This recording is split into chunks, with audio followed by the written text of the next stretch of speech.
The Vietnam War was the formative experience for a generation of CIA and military intelligence personnel involved in the Phoenix program. They viewed the military defeat in Vietnam as a betrayal on the home front, a loss of will by domestic political enemies, not a military failure against a nationalistic revolution fought as a guerrilla war. The Phoenix program, assassinating suspected VC sympathizers in a systematic manner, worked well and is the blueprint for the current black operation targeting thousands of loyal Americans using state-of-the-art microwave and radio frequency radiation weapons. The motivation to suppress domestic dissidents and to assassinate loyal American opposition stems from the perception of dissent against the war as treason. This philosophy is stated very clearly in the Mind War paper written by Michael Aquino. The Department of Defense has a huge stake in futuristic technology that kills by ionizing and non-ionizing radiation, leaving little or no trace. The indiscriminate killing of the Phoenix program continues on American soil. The terms soft kill, slow kill, and silent kill refer to the new way of killing the enemy in conflicts short of war and the small wars of the future. The counterinsurgency doctrine has now been applied to the home front so that the perceived betrayal of the military in Vietnam will not be repeated.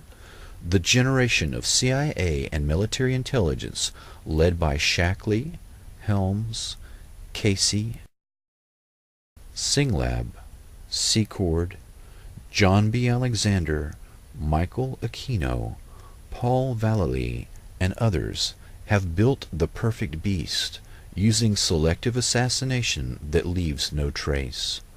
The ability to cull the human herd with silent kill technology allows a few personalities to remake the entire society in their own image. Extremely low frequency technology slowly drives the target crazy with silent sound, similar to the CIA MKUltra psychiatrist Ewan Cameron's psychic driving technique used to break down the target's personality.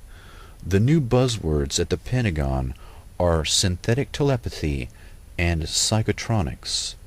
Another means of attack on targets is the Smirnov patent that uses subliminal suggestion to manipulate human behavior.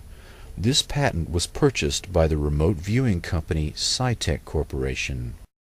Military intelligence officers involved in developing these non-lethal weapons also control Scitech.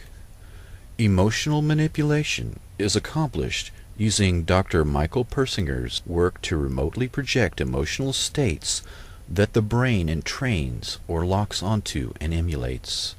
One can broadcast rage or fear at an individual target to manipulate and control them. As if these methods were not enough to torture and murder people, add to this nightmarish toolbox active gang stalking. CIA-created cults and other cause-oriented groups are used by actively harassing them in public in a neutralization technique described in counterintelligence operations manuals that are aimed at enemy agents. In the race to develop a new weapon, it has always been necessary to test it on human beings. Perfecting the latest weapons designed to kill slowly and silently, as well as perfecting the process of controlling the human mind, are no different. Once the weaponry has been perfected on these few thousand people, the same techniques will be applied en masse to the general population, and then to humanity as a whole.